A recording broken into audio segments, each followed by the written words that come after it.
ఈరోజు మా ప్రియతమ నాయకుడు జగన్మోహన్ రెడ్డి గారి యొక్క నాయకత్వానికి ఈరోజు అందరూ సెల్యూట్ చేయాల్సిన రోజు. ఎందుకంటే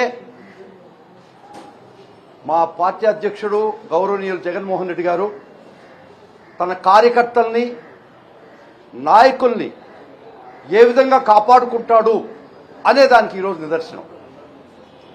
మీకు అందరికీ తెలుసు, ఆంధ్ర రాష్ట్రంలో రాజకీయాల కన్నా అరాజకీయాలు చేస్తున్నటువంటి ప్రభుత్వం గెలిచిన మరుక్షణాన్ని నుంచి ప్రతి రాజకీయ నాయకుడిని పొలిటికల్ విచ్ హంటింగ్ చేస్తున్నటువంటి ఈ ప్రభుత్వం, ప్రతి నాయకుడిని వేటాడి వేటాడి హింసిస్తున్నటువంటి ఈ ప్రభుత్వం, వారి బారి నుంచి వారి దాడి నుంచి మా పార్టీ కార్యకర్తల్ని మా పార్టీ నాయకుల్ని కాపాడేదానిలో జగన్మోహన్ రెడ్డి గారు చూపించినటువంటి చొరవ, వారు మాకు ఇచ్చినటువంటి ఆదేశాలు, పోరాటం చేసేదానికి వారు ఇచ్చిన స్ఫూర్తి ఈరోజు నిజంగా మా నాయకుడిని చూసి మా కార్యకర్తలు నాయకులు గర్వించదగినటువంటి మహానాయకుడు అని చెప్పడానికి నేను ఏం సంశయించడం లేదు. ముఖ్యంగా మీకు అందరికీ తెలుసు, అధికారం కోల్పోయినప్పటి నుంచి మా పార్టీని మా నాయకుల్ని ప్రతిరోజు హింసకు గురి చేస్తూ ఈ రాజకీయ వేట కొనసాగిస్తున్నటువంటి ఈ ప్రభుత్వం ఈరోజు పరాకాష్ఠకు చేరినటువంటి మా నాయకుల్ని, ముఖ్యంగా పెద్ద నాయకుల్ని వేటాడి వేటాడి వేటకి తెరదించిన రోజు ఈరోజు గౌరవ సుప్రీంకోర్టు వారి ఆర్డర్తో. ఈరోజు పార్టీ తరఫున పార్టీ పోరాడిన విధానం చూస్తే ప్రతి కార్యకర్త ప్రతి నాయకుడు గర్వించదగినటువంటి సుదినం ఈరోజు. మీకు అందరూ తెలుసు, పార్టీ ఆఫీస్ మీద ఏదో దాడి జరిగిందని 3 సంవత్సరాల క్రితం జరిగినటువంటి దాడి. అప్పుడు ఇన్వెస్టిగేషన్ ఆఫీసరు కొన్ని సెక్షన్లు పెడితే ఒక చిన్న నేసల్ మీద ముక్కు మీద చిన్న గాయం తగిలితే 3 సంవత్సరాల తర్వాత 307 దానికి యాడ్ చేసి సుమారుగా 128 మంది ముద్దాయిలు చేసి వారిని రాజకీయ నాయకుల్ని కార్యకర్తల్ని హింసించినటువంటి ఈ ప్రభుత్వ విధానం అందరికీ తెలిసిన విషయం. ముఖ్యంగా జిల్లా కోర్టులు అయితేవి హైకోర్టులు అయితేవి మెజారిటీ నాయకులకి యాంటిసిపేటరీ బెయిల్స్ రెగ్యులర్ బెయిల్స్ కూడా రావడం జరిగింది. ఇది పార్టీ ఆఫీస్ మీద దాడి కేసులో రోజు రోజుకి పుష్పక విమానంలో ప్లేస్ ఉన్నట్టు ప్రతిరోజు ఒక నాయకుడిని ముద్దాయం చేసినటువంటి వైనం ఈ ప్రభుత్వం. వాళ్ళందరికీ ఈరోజు గౌరవ సుప్రీంకోర్టు యాంటిసిపేటరీ బెయిల్ ఇవ్వడం జరిగింది. ఈ యాంటిసిపేటరీ బెయిల్ తెచ్చేదానికి మా నాయకుడు మాకిచ్చినటువంటి స్ఫూర్తి, మాకిచ్చినటువంటి సపోర్ట్, మాకిచ్చినటువంటి ఆదేశం, పోరాడండి పోయేది దాస్యం తప్పక పోరాడండి మన నాయకుల కోసం, పోరాడండి ప్రతి ఒక్క కార్యకర్త కోసం ఇచ్చినటువంటి మాకిచ్చిన ఉపదేశం. మేము ప్రతి నాయకుడిని కాపాడుకున్నాం, ప్రతి కార్యకర్తలను వీలైనంత వరకు కాపాడుకుంటున్నాం.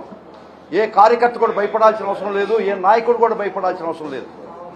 ఈరోజు ముఖ్య నాయకులు పార్టీ ఆఫీస్ మీద ముఖ్య నాయకులకి ఈరోజు గౌరవ సుప్రీంకోర్టు యాంటిసిపేటరీ బెయిల్ ఇచ్చింది. చాలా సంతోషం. ముఖ్యంగా జోగి రమేష్ గారికి కూడా వారి ఇంటి మీద దాడిని చెప్పబడే కేసు దానిలో కూడా జోగి రమేష్ గారికి యాంటిసిపేటరీ బెయిల్ ఇవ్వడం జరిగింది. ప్రభుత్వం చాలా తీవ్ర ప్రయత్నం చేసింది. ఈ నాయకుల్ని జైళ్లకు పంపించాలా, ఈ నాయకుల్ని వేటాడాలా అనే ప్రభుత్వ ప్రతి ప్రక్రియ వైఎస్ఆర్ కాంగ్రెస్ పార్టీ అడ్డగించింది. వైఎస్ఆర్ కాంగ్రెస్ పార్టీ కార్యకర్తలు అండగా నిలబడ్డది. వైఎస్ఆర్ కాంగ్రెస్ పార్టీ ప్రతి నాయకుడి వెనక అండగా నిలబడ్డది.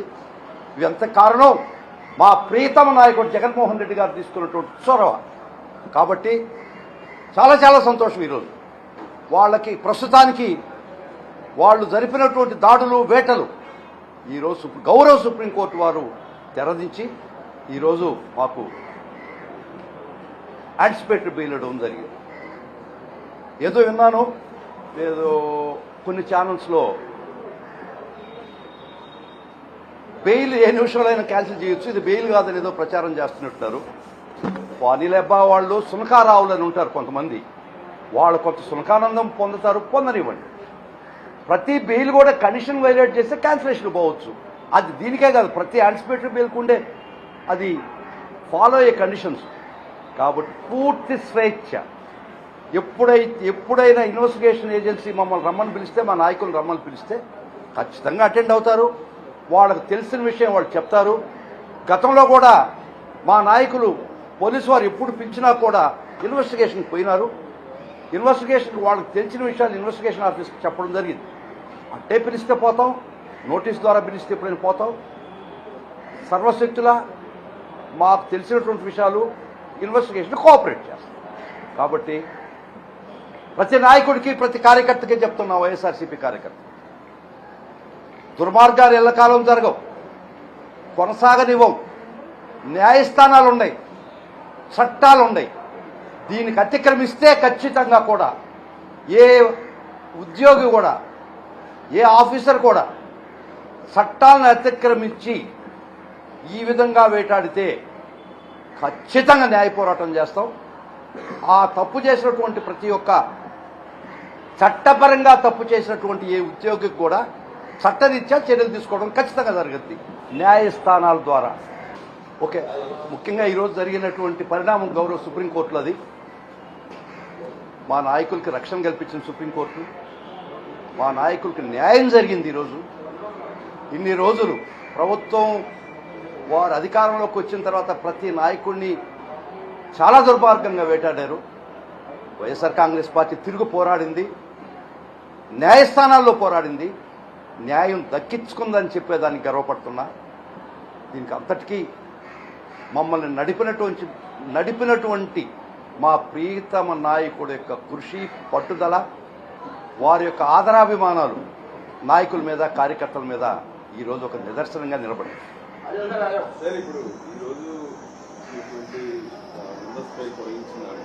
పొడిగించలేదు, అది ఇంట్రీమ్ ఆర్డర్ ఉండింది, ఫైనల్ అబ్సల్యూట్ చేశారు. ఇప్పుడు దాకా ఇంట్రీమ్ ఆర్డర్ ఇస్తూ పొడిగిస్తూ జరుగుతూ వచ్చింది. కానీ ఈరోజు డిస్పోజ్ ఆఫ్ చేశారు, ఇంట్రీమ్ ఆర్డర్ ఫైనల్గా చేశారు. సో ముందస్తు బెయిల్ గ్రాంట్ చేశారు. కానీ ప్రతి ముందస్తు బెయిల్లో కానీ ప్రతి బెయిల్లో కానీ కండిషన్ ఉంటుంది. ఇన్వెస్టిగేషన్ కోఆపరేట్ చేయాలి. మీరు ఎక్కడైనా విదేశాలకు పోదలుచుకుంటే ఇన్వెస్టిగేషన్ ఆఫీస్ కానీ ఛార్జ్ షీట్ వేసిన తర్వాత కోర్టు పర్మిషన్ తీసుకోవాలా. అంటే ఏ కండిషన్ వైలేట్ చేసినా ఎవరికైనా ప్రతి కేసులో కూడా ఏ బెయిల్ కూడా క్యాన్సిలేషన్ రావచ్చు. ఈరోజు సుమారుగా 20 మందికి యాంటిసిపేటరీ బెయిల్ ఇవ్వడం జరిగింది. ఇది పార్టీ ఆఫీస్ మీద దాడి కేసు, తర్వాత జోగి రమేష్ గారు వారి ఇంటి మీద దాడి కేసు ఏదో చెప్పబడి ఉంది, దానిలో కూడా యాంటిసిపేటరీ బెయిల్స్ ఇవ్వడం జరిగింది.